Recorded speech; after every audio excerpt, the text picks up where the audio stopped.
Évadez-vous dans un cadre verdoyant et paisible d'une propriété abritant 4 hébergements indépendants de 75 mètres carrés, dotés chacun d'une piscine privée. Les Nuits de Lens. Les Nuits de Lens, votre oasis privée à Sainte-Anne, en Guadeloupe, pour une expérience de détente totale. Plage à 10 minutes, parking privé et Wi-Fi gratuit, ainsi qu'un espace commun, barbecue avec table. Les Nuits de Lens. Téléphone 06 90 32 72 37. 06 90 32 72 37. Mayotte, actualité.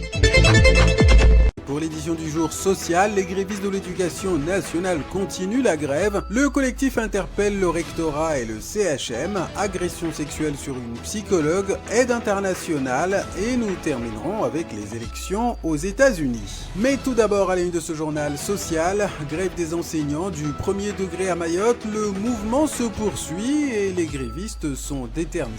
Le syndicat FSUS-NUIPP a poursuivi sa mobilisation pour la 3e journée consécutive ce mercredi 6 novembre 2024. En attendant des réponses concrètes à leurs revendications de la part du recteur de l'académie. Pour rappel, les enseignants grévistes demandent notamment l'augmentation de l'indexation des salaires, l'alignement des allocations familiales, le versement de l'IRPL, la mise en place d'un effectif maximum par classe et la fin des discriminations dont ils seraient victimes. Le secrétaire du syndicat FSUS-NUIPP Rivo Rakotondravelo a expliqué que, je cite, « Il y a des décisions que le recteur peut prendre localement sur la question de la liberté pédagogique, sur la question des effectifs, il faut quelque chose de concret. » Fin de citation. Hier, les manifestants sont parvenus à entrer dans l'enceinte du rectorat en traversant la végétation. Ils ont été stoppés par les forces de l'ordre. Reçus par le directeur de cabinet du recteur, les manifestants se disent contents de l'écoute, mais ils attendent du concret. Sauf évolution de dernière minute, la grève devait se poursuivre encore aujourd'hui.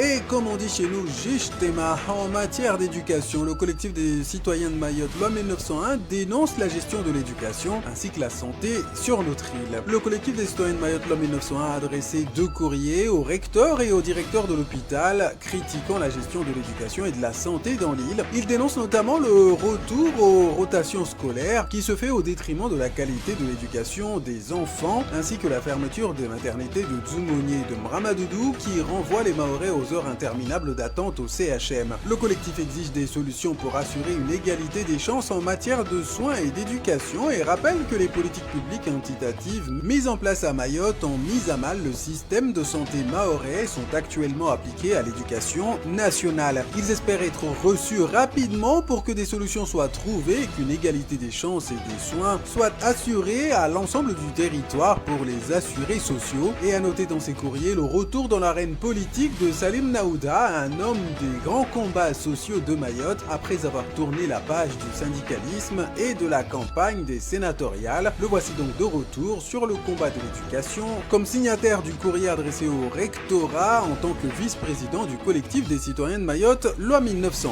Suite de ce journal avec ces agressions sexuelles qui n'en finissent pas à Mayotte. Mayotte est confrontée à une augmentation inquiétante des agressions sexuelles mettant en lumière des problèmes profonds au sein de la jeunesse. Un incident récent impliquant une psychologue agressée par un jeune de 16 ans lors d'un rendez-vous soulève des questions cruciales sur le consentement, la maîtrise des pulsions et le manque d'encadrement adéquat pour les jeunes. Alors que la psychologue travaillant pour l'aide sociale à l'enfance recevait ce jeune de 16 ans, ce dernier a commencé par lui dire qu'il la trouvait belle, mais il ne s'est pas arrêté là puisqu'il a commencé à lui toucher les parties intimes. Elle s'est défendue en frappant le jeune agresseur, mais il a fallu l'intervention de ses collègues pour maîtriser le jeune homme. La psychologue devait en principe déposer plainte pour cette agression. Un cas d'agression qui illustre le besoin urgent d'aborder les questions telles que le consentement, la gestion des pulsions et les carences dans l'accompagnement des jeunes. Budget. En ces temps de restrictions budgétaires, l'État doit-il continuer à subventionner les Comores? La députée Estelle Youssoufa a soulevé la question des subventions accordées par la France aux Comores lors d'une séance de la Commission des Affaires étrangères. Elle a rappelé que l'aide au développement de 150 millions d'euros accordée en 2019 n'a pas permis de réduire l'immigration clandestine en provenance des Comores. Au contraire, le nombre de reconduites à la frontière a diminué depuis la signature de l'accord de coopération l'immigration alors que dans le même temps, les aides ont augmenté. Le rapport de la commission est sans appel. Je cite, les écoles et l'hôpital financés par la France aux Comores sont totalement vides et ne fonctionnent pas pour aider la population. C'est là aussi l'échec de notre aide publique dans ce pays, de l'argent public français jeté par la fenêtre. Fin de citation.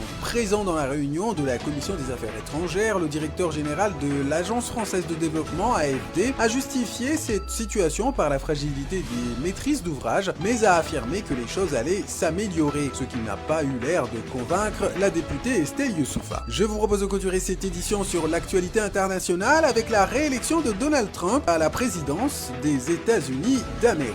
La réélection de Donald Trump pourrait avoir des conséquences indirectes positives pour Mayotte, bien que l'île ne soit pas directement concernée par les décisions américaines. Les politiques de réduction des taxes et de déréglementation de Trump pourraient favoriser un environnement économique international plus stable pour les investissements, ce qui pourrait stimuler les échanges commerciaux avec les partenaires de la France et renforcer la demande internationale de produits et services. Par ailleurs, le soutien de Trump à Vladimir Poutine pourrait contribuer à un éventuel terme de la guerre en Ukraine, ce qui relâcherait la pression internationale de la Russie sur ses ennemis européens et donc sur l'union des Comores vis-à-vis de Mayotte française. Par ailleurs, le soutien américain aux opérations antiterroristes en Afrique pourrait renforcer la sécurité régionale, y compris celle de Mayotte. Enfin, l'approche ferme de Trump sur les questions de frontières et de souveraineté nationale pourrait renforcer le discours et les politiques françaises sur la gestion de l'immigration à Mayotte. Outremernews.fr, le site de l'actualité outre-mer, 24 heures sur 24 et 7 jours sur 7.